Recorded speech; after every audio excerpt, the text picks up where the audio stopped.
الحمد لله نحمده ونستعينه ونستغفره ونؤمن به ونتوكل عليه ونعوذ بالله من شرور أنفسنا ومن سيئات أعمالنا من يهده الله فلا مضل له ومن يضلله فلا هادي له ونشهد أن لا إله إلا الله وحده لا شريك له ونشهد أن محمدًا عبده ورسوله أما بعد فأعوذ بالله من الشيطان الرجيم بسم الله الرحمن الرحيم لينفق ذو سعة من سعة ومن قدر عليه رزقه فلينفق مما آتاه الله ولا يكلف الله ما آتاها سيجعل الله بعد عسر يسرا صدق اللہ العظیم۔ میرے محترم بزرگوں اور دوستوں اور ہمارے دینی ایمانی بھائیوں،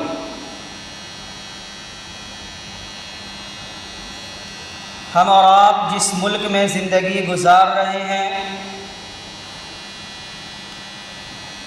یہ ملک جمہوری ملک کہلاتا ہے۔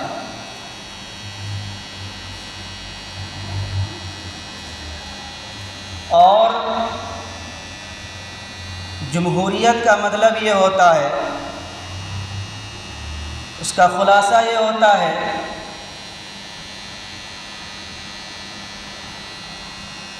کہ یہاں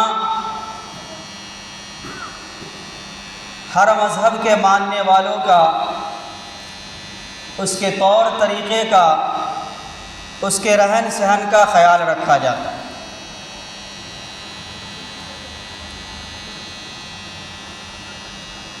اور ہم اور آپ جانتے ہیں کہ ہمارے اور آپ کا جو یہ ملک ہے، اس ملک کی ایک خصوصیت یہ ہے کہ اس ملک کے اندر ہر کمیونٹی کے لوگ، ہر مذہب کے لوگ یہاں پائے جاتے ہیں۔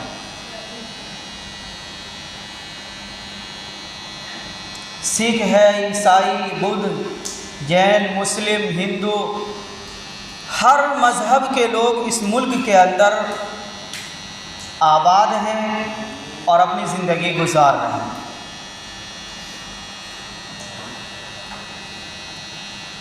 میرے محترم بزرگوں اور دوستوں، تو اس ملک کے اندر جس میں ہم اور آپ زندگی گزار رہے ہیں، یہ جو ہمارا وطن عزیز ہندوستان ہے، اس وطن کے اندر، اس ملک کے اندر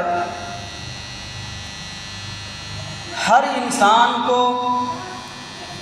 اپنے مذہب کے اعتبار سے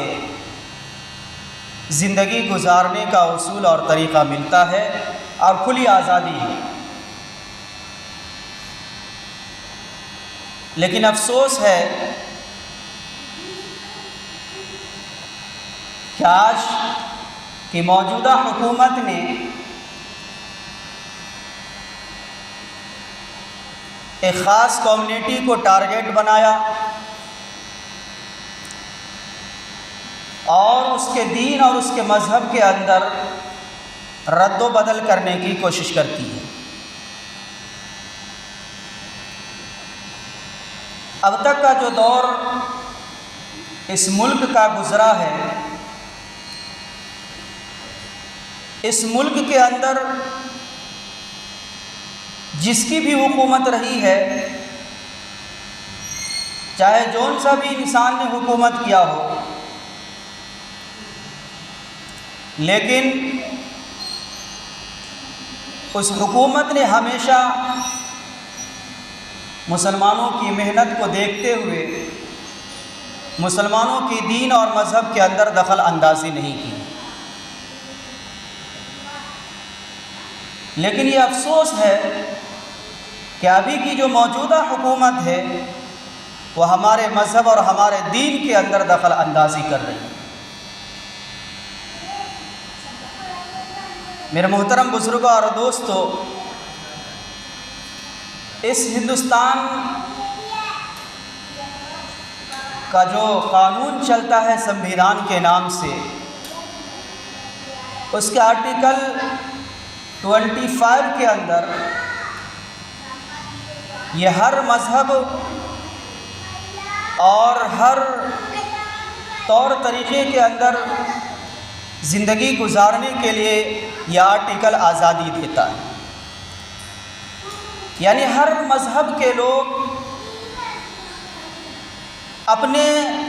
دین کے اوپر اپنے شعائر کے اعتبار سے کھلی آزادی ہے، اسے کھلی چھوٹ ہے، کوئی حکومت اس کے اوپر کوئی دخل اندازی نہیں کر سکتی۔ یہ آرٹیکل 25 کے اندر لکھا ہوا ہے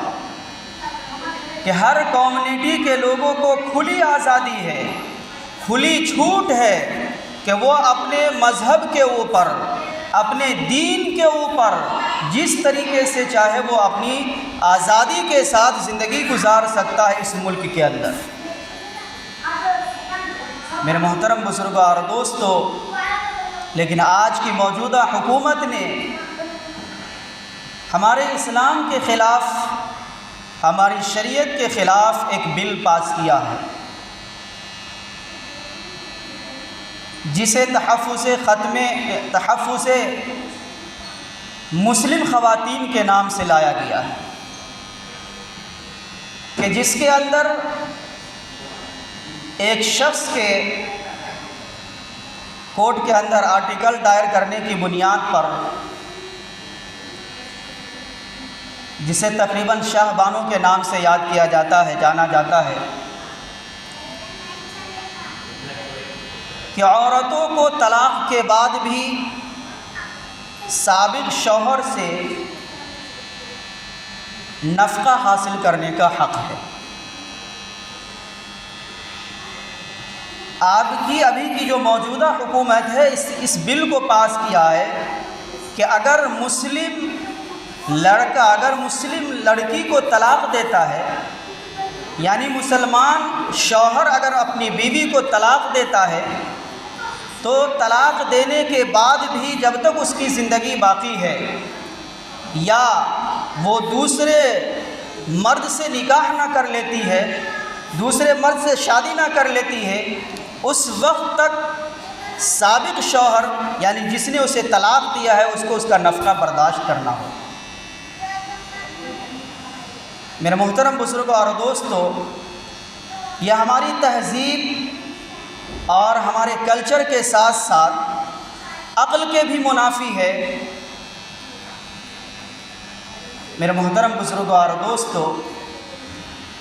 ہم اپنی شریعت کی طرف نگاہ کرتے ہیں کہ اس سلسلے میں ہماری شریعت کس بات کی طرف دعوت دیتی ہے۔ تو میرے محترم بزرگوں اور دوستو، ہمیں اور آپ کو یاد رکھنا چاہیے کہ نفقہ جو واجب ہوتا ہے، خرچہ جو ایک شخص کا دوسرے شخص کے اوپر واجب ہوتا ہے، وہ 3 وجہ سے واجب ہوتا ہے۔ ایک شخص کے ذمے دوسرے شخص کا جو خرچہ ہے، نفقہ ہے، نان و نفقہ ہے، وہ 3 وجوہات کی بنیاد پر واجب ہوتا ہے۔ پہلی وجہ قرابت، رشتہ داری ہے، ماں باپ ہے، اولاد ہے، بھائی بہن ہے، اور بعض موقع پر اعزاء اقربا بھی شامل ہوتے ہیں۔ تو یہ قرابت اور رشتہ داری کی بنیاد پر ہے۔ اور دوسری صورت یہ ہے ملکیت کی بنیاد پر۔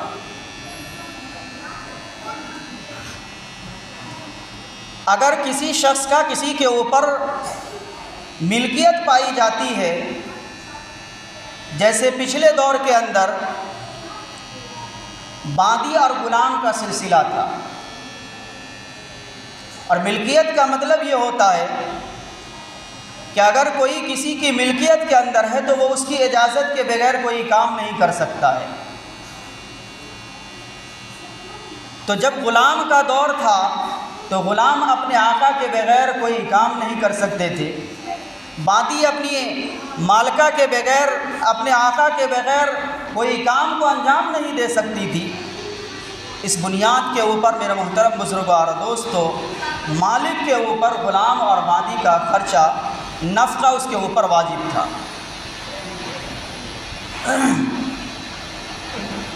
اور تیسری شکل ہے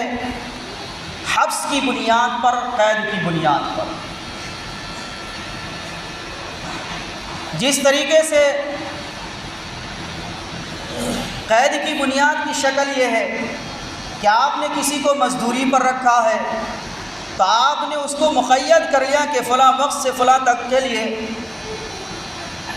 آپ ہمارے کام کے لیے ہیں، ہم آپ کی اس کی مزدوری دیں گے۔ یہی وجہ ہے کہ مزدوروں کے لیے، ملازم کے لیے اگر وہ مزدوری حکومت کی کرتا ہے تو حکومت کے اوپر اس کی ذمہ داری، اس کے نام و نفقہ کی ذمہ داری ہوتی ہے، جسے حکومت تنخواہ کے نام پر ادا کرتی ہے۔ یا اسی طریقے سے اگر ہم اور آپ ملازم اپنے گھروں کے اندر رکھتے ہیں تو اس کے نان و نفقے کی ذمہ داری ہمارے اور آپ کے اوپر ہوتی ہے۔ اور اسی کے اندر آتا ہے جانوروں کا نفقہ بھی۔ اسلام کے اندر جانوروں کا نفقہ بھی مالک کے اوپر ہوتا ہے، چونکہ وہ اس جانور کا انسان مالک ہوتا ہے، ذمہ دار ہوتا ہے، وہ اسے جس طریقے سے چاہتا ہے اسے گھماتا ہے، استعمال کرتا ہے۔ اسی وجہ سے اسلام کے اندر مسئلہ یہ ہے کہ اگر کوئی شخص جانور کو پوستا پالتا ہے اور وہ اس کے چارے کا انتظام نہیں کر سکتا ہے تو اب مسئلہ یہ ہے کہ اگر وہ حلال جانور ہے تو یا تو اسے ذبح کر کے کھا لے یا اسے فروخت کر دے، اور اگر حرام جانور کی پرورش کر رہا ہے، پرورش کرنے سے قاصر ہے، وہ اس کے چارے کا انتظام نہیں کر سکتا ہے، اس کے کھانے اور پینے کا انتظام نہیں کر سکتا ہے، تو ہر صورت میں اس کو بیچنا اور اس کا فروخت کرنا ضروری ہے۔ تو میرے محترم بزرگوں اور دوستو، ان تین وجہ کی بنیاد پر ایک شخص کا دوسرے شخص کے ذمے نفقہ، نان و نفقہ واجب ہوتا ہے۔ ایک قرابت کی بنیاد پر تو میرے محترم بزرگوں اور دوستو، اس کے اندر والدین آتے ہیں، بیوی بال بچہ آتا ہے، بھائی بہن آتے ہیں، جو بھی رشتہ دار ہیں سب اس کے اندر داخل ہوتے ہیں۔ چونکہ اس کے اندر رشتہ داری پائی جاتی ہے تو اس کے اوپر اس کا ایک دوسرے کا نان و نفقہ اس کے ذمے ہوتا ہے۔ اب اس کے لیے اصول یہ ہے کہ اگر جس کے ذمے نان و نفقہ واجب ہے وہ اپنی ضروریات سے، اپنی ضرورت پوری کرنے کے بعد بچتا ہے تو اب اپنے رشتہ داروں کے حق کو ادا کرنا ہے۔ اور ایک شکل یہ ہے کہ اس کے ذمے، چاہے وہ اس کی کفالت اس کے ذمے ہو، جیسے اولاد ہے، والدین ہیں، بھائی بہن ہیں، یا آپ اپنے اندر اس بات کی صلاحیت رکھتے ہو یا نہ رکھتے ہو کہ آپ اپنے نان و نفقہ کا انتظام کر سکتے ہیں، لیکن اپنے اولاد کے لیے، اپنے بال بچوں کے لیے، اپنے والدین کے لیے آپ کے اوپر ذمہ، آپ کے اوپر واجب ہے اس کے نان و نفقہ کا انتظام کرنا۔ تو میرے محترم بزرگوں اور دوستو، اس پہلی بنیاد کے اوپر اگر کسی عورت کو طلاق واقع ہو جاتی ہے تو اس زمرے کے اندر تو وہ مطلقہ عورت نہیں آتی، اس لیے کہ قرابت جو کہلاتا ہے رشتہ، وہ خونی رشتہ کہلاتا ہے۔ قرابت کے اندر وہ رشتے آتے ہیں جو خونی رشتے آتے ہیں، اور ازدواجی زندگی کے اندر یہ ایک قرابت، یہ خونی رشتہ نہیں ہوتا ہے ازدواجی زندگی کا۔ میاں بیوی کے جو رشتے ہیں، میاں بیوی کے جو تعلقات ہیں، وہ کوئی خونی رشتہ نہیں ہوتا ہے، بلکہ وہ ایک بول کے رشتہ ہوتا ہے کہ ایک اجنبی شخص ایک اجنبی عورت کو شریعت کے دائرے کے اندر وہ اپنی ازدواجی زندگی کے اندر داخل کرتا ہے، وہ اپنی بیوی بنا کر اسے قبول کرتا ہے، یہ ایک بول کے ذریعے سے قبول کرتا ہے، یہ رشتہ قائم ہوتا ہے۔ اور یہی اس ایک زبان کی بول سے وہ رشتہ ختم بھی ہو جاتا ہے، تو یہ خونی رشتہ بھی نہیں ہے۔ تو جب اور دوسری شکل یہ ہے کہ نان و نفقہ جو انسان کے اوپر واجب ہوتا ہے وہ ملکیت کی بنیاد کے اوپر ہوتا ہے۔ تو میاں بیوی کا جو رشتہ ہے نہ تو قرابت کا رشتہ ہے بلکہ ایک بول کا رشتہ ہے، اور اسی ایک زبان کی بول سے وہ رشتہ ختم بھی ہو جاتا ہے، اور نہ میاں بیوی کے رشتے کے اندر ملکیت پائی جاتی ہے۔ ہر شوہر کے اوپر بیوی کا نان و نفقہ اس وقت تک ہے جب تک وہ اس کی شادی کے اندر ہے، اس کے نکاح کے اندر ہے، اور ازدواجی زندگی کے اندر کوئی کسی کا مالک نہیں ہوتا ہے، نہ تو شوہر اپنی بیوی کا مالک ہے اور نہ بیوی شوہر کی مالکہ ہے، بلکہ یہ ایک محبت کا رشتہ ہے، یہ ایک ہمدردی کا رشتہ ہے۔ اور یہی وجہ ہے کہ ایک میاں بیوی آپس کے اندر جو محبت کا اظہار کرتے ہیں وہ ملکیت والا نہیں، غلامی والا معاملہ نہیں پیش آتا ہے، بلکہ ایک دوسرے کا ہمدرد بن کر کے زندگی گزارتا ہے۔ اور غلامی کے اندر ہمدرد کی زندگی نہیں ہوتی ہے، مالکیت کے اندر غلامی کی زندگی نہیں ہوتی ہے۔ تو میرے محترم بزرگوں اور دوستو، رشتہ نکاح کے ختم ہونے کے بعد نہ تو قرابت پایا جاتا ہے اور نہ ملکیت پائی جاتی ہے، نہ تو ملکیت پائی جاتی ہے۔ اور تیسری شکل حبس کی ہے، قید کی ہے۔ اور تو میرے محترم بزرگوں اور دوستو، جب ایک شخص اپنی بیوی کو طلاق دیتا ہے تو اب وہ اس کے قید کے اندر نہیں ہے، اب وہ جہاں چاہے گی وہ جا سکتی ہے۔ ایسا نہیں ہے کہ طلاق دینے کے بعد بھی سابق شوہر جو طلاق دیا ہے شوہر، وہ اس شوہر کی حکومت اس کے اوپر قائم رہے گی کہ وہ اگر کہے کہ فلاں جگہ نہیں جانا تو نہیں جائے گی، تو یہ قید بھی نہیں پایا جاتا ہے۔ تو میرے محترم بزرگ اور دوستو، اسلام کے اندر ان تین وجوہات کی بنیاد پر نان و نفقہ ایک دوسرے کے اوپر واجب ہوتا ہے، اور جب عورت کو اگر شوہر اسے طلاق دے دے تو یہ تینوں وجوہات میں سے کوئی وجوہات نہیں پائی جاتی ہے۔ اس لیے میرے محترم بزرگ اور دوستو، ہندوستان کے موجودہ حکومت کا یہ قانون، یہ بل ہماری شریعت کے خلاف ہے۔ اس لیے میرے محترم بزرگ اور دوستو، ہمیں اور آپ کو اپنی شریعت کے اوپر زندگی گزارنا ہے،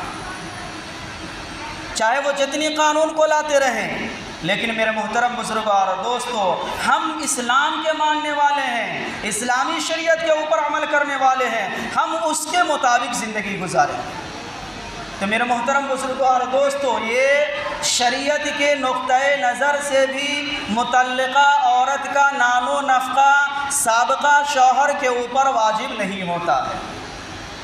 سابقہ شوہر کے اوپر واجب نہیں ہوتا ہے، اور یہ ہمارے عقل کے خلاف بھی ہے۔ ہر شعور رکھنے والا، ہر عقل مند انسان اپنے دل کے اوپر ہاتھ رکھ کر کے سوچیں گے، ہر انسان اپنے دل کے اوپر ہاتھ رکھ کر کے سوچے کہ یہ کیا عقل کے منافی ہے یا نہیں، کیا ہماری عقل کے خلاف پایا جاتا ہے کہ نہیں۔ آپ یہ فیصلہ کیجئے کہ اگر کوئی شخص کسی اپنی بیوی کو طلاق دے دیتا ہے، اور طلاق دینے کے بعد یہ قانون جو ہندوستان کا بھی موجودہ حکومت نے نافذ کیا ہے کہ متعلقہ عورت کے نان و نفقے کا انتظام طلاق دینے والا شوہر انتظام کرے گا، کیا ہم اور آپ اپنے دل پر ہاتھ رکھ کر کے فیصلہ کیجئے کہ اگر آپ نے اپنی بیوی کو طلاق دے دیا، اگر کسی شخص نے اپنی بیوی کو طلاق دے دیا اور اس کے بعد اس کے نان و نفقے کو انتظام کرے گا، تو اب یہ بتائیے کہ اس شخص کے اندر، چاہے وہ مرد ہو یا عورت ہو، اس کے اندر کتنی محبت باقی رہے گی، کتنی محبت باقی رہے گی، اس کو کس نگاہ سے دیکھے گا، کس نگاہ سے دیکھے گا۔ اور یہی وجہ ہے کہ آج کل ہمارے اخبار کی سرخیوں کے اندر، یوٹیوب کے اندر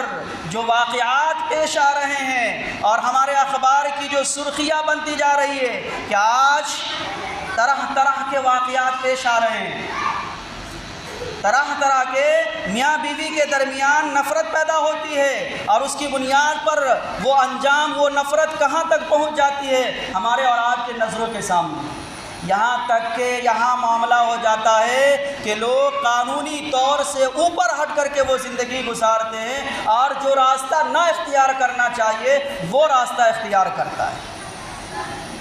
وہ راستہ اختیار کرتا ہے۔ اگر ہم اور آپ یہ عقل لگائیں کہ اگر اس مطلقہ کی نان و نفقے کا ذمہ دار اگر سابق شوہر ہوگا تو اسے کس نگاہ سے دیکھے گا اور اس عورت کی کیا حیثیت باقی رہ جائے گی، وہ گویا کہ وہ قید کی زندگی گزارے گی۔ تو میرے محترم بزرگوں اور دوستو، یہ قانون، یہ بل ہمارے عقل کے خلاف بھی ہے، ہمارے دستور کے خلاف بھی ہے۔ میرے محترم بزرگوں اور دوستو، اب یہ مسئلہ ہوتا ہے، اب یہ بات پیدا ہوتی ہے کہ اگر ہماری شریعت کے اندر بھی مطلقہ کے لیے اس کے نان و نفقے کا انتظام سابقہ شوہر کے اوپر نہیں ہے، نہ شریعت کے حساب سے سمجھ میں آتی ہے کوئی بات، نہ عقل ہمارے سمجھا رہی ہے، پھر اسلام نے اس عورت کے لیے کیا سوچا، پھر وہ زندگی کیسے گزارے گی؟ میرے محترم بزرگوں اور دوستو، تو ہماری شریعت کے اندر یہ ہے کہ ہمارے اسلام نے اسے یوں ہی نہیں چھوڑ دیا ہے، اس کو کوئی یار و مددگار نہیں چھوڑا ہے، بلکہ میرے محترم بزرگوں اور دوستو، شریعت میں یہ کہا گیا ہے کہ جو اس کے رشتہ دار ہیں، خش و اقارب ہیں، ماں باپ ہیں، بھائی بہن ہیں، چچا ہیں، اسی وجہ سے میرے محترم بزرگوں اور دوستو، میراث کا جو مسئلہ ہے اور اسلام نے میراث کے اندر والدین رشتہ دار کے چھٹے ہوئے مال کے اندر جو عورتوں کا حصہ مقرر کیا ہے، اسی بنیاد پر کیا ہے، یہ اسی بنیاد پر کیا ہے کہ اگر کوئی کسی عورت کو طلاق واقع ہو جاتی ہے تو اب وہ اس کے جو رشتہ دار ہیں، خیش و اقارب ہے، اس کے اوپر اس کے نان و نفقے کی ذمہ داری بنتی ہے۔ اور اس کے ساتھ ساتھ ایک اور وجہ یہ ہے کہ میرے محترم بزرگوں اور دوستو، ہماری شریعت کے اندر، ہمارے اسلام کے اندر یہ گنجائش رکھی گئی ہے کہ اگر طلاق واقع ہو جاتی ہے، اب وہ اپنی عدت گزارنے کے بعد دوسرے مرد سے شادی کرنا چاہتی ہے تو وہ کر سکتی ہے، وہ کر سکتی ہے، اور عدت تک تو سابق شوہر کے ذمہ نان و نفقہ کی ذمہ داری ہے ہی ہے۔ تو میرے محترم بزرگوں اور دوستو، اسلام نے کہیں بھی نہ مطلقہ عورت کے لیے بے یار و مددگار نہیں چھوڑا ہے، بلکہ ہماری شریعت کے اندر ہر زندگی کے ہر گوشے کو گزارنے کے لیے ہماری شریعت نے کھلی کتاب رکھی ہے۔ بس ضرورت اس بات کی ہے کہ ہم اور آپ اس کے اوپر غور و فکر کریں۔ میرے محترم بزرگوں اور دوستو، یہ ہندوؤں کے یہاں ایک رواج تھا کہ اگر مرد مر جاتا ہے تو اس کے یہاں یہ ہے کہ اگر ایک مرد سے نکاح ہوا، اس کی شادی رچائی گئی، تو وہ پوری زندگی اسی کی قید کے اندر رہے گی، اسی کی بندوبست کے اندر رہے گی۔ یہی وجہ ہے کہ ہندوؤں کے یہاں ایک رسم یہ تھا، ستیا کا رسم، کہ اگر شوہر مر جاتا تھا تو اس کے ساتھ ساتھ بیوی کو بھی جلا دیا جاتا تھا، عورتوں کو بھی جلا دیا جاتا تھا۔ آج یہی قانون کو اسلام کے اندر داخل کرنے کی کوشش کی جا رہی ہے، لیکن میرے محترم بزرگوں اور دوستو، ہمیں اور آپ کو عقل و شعور رکھنا ہے، اور چاہے وہ دنیا کا کوئی بھی قانون ہمارے اسلام کے اندر گھسیڑنے کی کوشش کرتا ہے، داخل کرنے کی کوشش کرتا ہے، چھیڑ چھاڑ کرنے کی کوشش کرتا ہے، لیکن ہم اسلام کے ماننے والے، ہم مسلمانوں کا یہ مضبوط قدم ہونا چاہیے کہ تم جتنی دخل اندازی کرتے رہو، لیکن ہمیں زندگی اسی کے مطابق گزارنی ہے، جو اصول اور جو طریقہ، جو شریعت آقا علیہ الصلوۃ والسلام نے ہمارے اور آپ کے نبی نے دیا ہے، اسی کے مطابق ہمیں زندگی گزارنا ہے۔ اللہ تبارک و تعالی ہمیں کہنے سننے سے زیادہ عمل کی توفیق عطا فرمائے۔ وآخر دعوانا الحمدللہ رب العالمین۔